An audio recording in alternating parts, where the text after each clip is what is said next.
15 वर्षाचा अबोला 15 मिनिटात संपला. शेजारी म्हणजे रक्ताचं नातं नसतं, पण वेळेचं नातं असतं. गोष्ट पार्किंगच्या जागेवरून सुरू झालेलं महाभारत. सह्याद्री अपार्टमेंट, 4था मजला, समोरासमोर 2 फ्लॅट, 402 आणि 403. 402 मध्ये राहायचे जोशी काका. वय 72, रिटायर्ड पोस्टमास्टर. शांत, पापभिरू, सकाळी 5ला उठून ज्ञानेश्वरी वाचणारे. 403 मध्ये राहायचे काळेसाहेब. वय 68, रिटायर्ड बँक मॅनेजर. कडक शिस्त, मोठा आवाज, माझं तेच खरं म्हणणारे. 2008 मध्ये दोघं एकाच दिवशी फ्लॅटमध्ये राहायला आले. पहिले 6 महिने छान, एकत्र फिरायला जाणं, चहा पिणं, पेपर वाटून वाचणं. सोसायटी म्हणायची 402 आणि 403 म्हणजे राम लक्ष्मणची जोडी. पण 2009ला पार्किंगवरून ठिणगी पडली. गोष्ट अशी, सोसायटीत पार्किंग कमी, चिठ्ठ्या टाकल्या. जोशी काकांना गेटजवळची जागा मिळाली. काळेसाहेबांना कोपऱ्यातली जागा, जिथे पाणी साचायचं. काळेसाहेब भडकले. मी मॅनेजर होतो, मला चांगली जागा पाहिजे, तुम्ही बदला. जोशी काका म्हणाले, अहो चिठ्ठीत निघाली, मी काय करू, नियम असतो. शब्दाला शब्द वाढला. काळेसाहेब म्हणाले, तुम्ही पोस्टातले, आम्ही बँकेतले, आमचा दर्जा मोठा. जोशी काकांच्या जिव्हारी लागलं. ते म्हणाले, पोस्टाने तुमच्या बँकेची पत्र पोचवली, विसरलात? बस तिथेच राम लक्ष्मणचे कौरव पांडव झाले. 15 वर्षाचा अबोला भिंती एवढा मोठा. दुसऱ्या दिवशी जोशी काकांनी दोन्ही फ्लॅटच्या मधल्या कॉमन गॅलरीत कुंडी ठेवली. तुळशीची नाही, इगोची.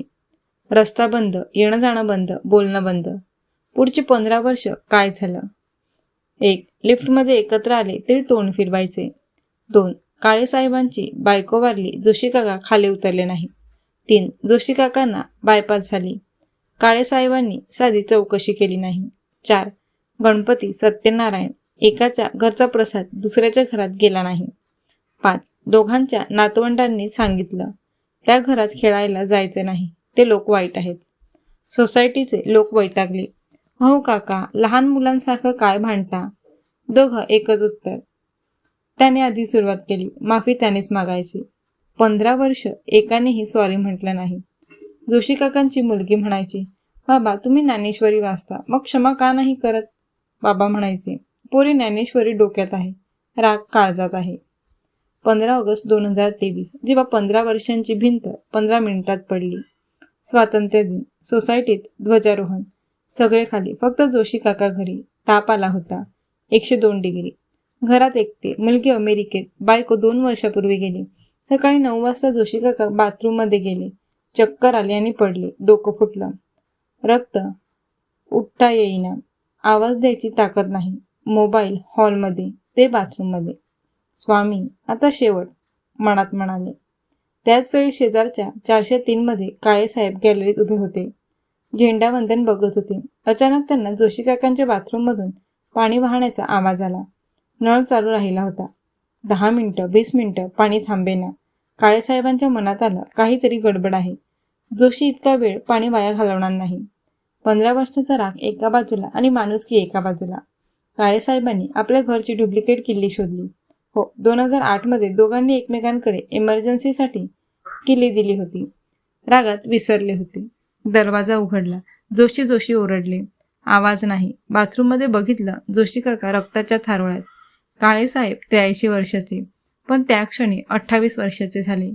जोशी काकांना उचललं, खांद्यावर घेतलं आणि लिफ्ट नसताना 4 मजले जिन्याने खाली उतरले. ॲम्ब्युलन्स ओरडत सोसायटीच्या गेटवर आले. लोक धावले. जोशी काकांना दीनानाथ हॉस्पिटलमध्ये नेलं. डॉक्टर म्हणाले, 15 मिनिटं उशीर झाला असता तर ब्रेन हॅमरेज वाचले नसते. ICU बाहेर सत्यनारायण. 3 दिवस जोशी काका ICU मध्ये. बाहेर 24 तास कोण बसून होतं? काळेसाहेब. जेवण नाही, झोप नाही, फक्त प्रार्थना. स्वामी, माझ्या शेजाऱ्याला वाचवा. 15 वर्ष मी त्याच्याशी बोललो नाही. आता एकदा बोलायचंय. 4थ्या दिवशी जोशी काकांना शुद्ध आली. डोळे उघडले. समोर काळेसाहेब. जोशी काकांच्या डोळ्यातून घळाघळा पाणी. काळेसाहेबांच्या हातात हात घेतला. जोशा, माफ कर रे. पार्किंगची जागा मी नाही, माझा इगो मोठा होता. 15 वर्षे तू शेजारी होतास, मी तुला शत्रू समजलं. पण आज कळलं, फ्लॅटची भिंत आपली असते, पण श्वासाची भिंत देवाची असते. ती पाडायची नसते. जोशी काका रडत म्हणाले, काळे, माफ तू नाही, मी मागायला पाहिजे. मी ज्ञानेश्वरी वाचली पण क्षमा शिकवणं विसरलो. तू आज पोस्टमन झालास, माझा प्राण पोचवणारा. दोघं ICU मध्येच एकमेकांसाठी मिठी मारून रडले. नर्स म्हणाली, काका पेशंटला त्रास होईल. काळेसाहेब म्हणाले, बाई 15 वर्षाचा त्रास आज संपला. आता फक्त आनंद. आज 402 आणि 403 आज दोन्ही फ्लॅटच्या मधली कुंडी नाही, त्या जागी छोटं देऊळ आहे स्वामी समर्थांचं. रोज संध्याकाळी 6 वाजता दोघे तिथे जमतात. जोशी काका ज्ञानेश्वरी वाचतात, काळेसाहेब ऐकतात. चहा एकत्र पितात, पेपर वाटून वाचतात. सोसायटीच्या व्हॉट्सअप ग्रुपचं नाव बदललंय. आधी होतं सह्याद्री सोसायटी, आता आहे 402 403 फ्रेंडशिप ग्रुप. काळेसाहेब रोज सकाळी जोशी काकांना फोन करतात. जोशा, गोळी घेतली का रे? नाश्ता केला का? जोशी काका म्हणतात, हो रे. तू BP चेक केलं का? गेल्या महिन्यात काळेसाहेबांच्या नातवाचा वाढदिवस होता. केक कापला कुठे? 402 मध्ये. जोशी काकांनी स्वतःच्या हाताने पुरणपोळी केली.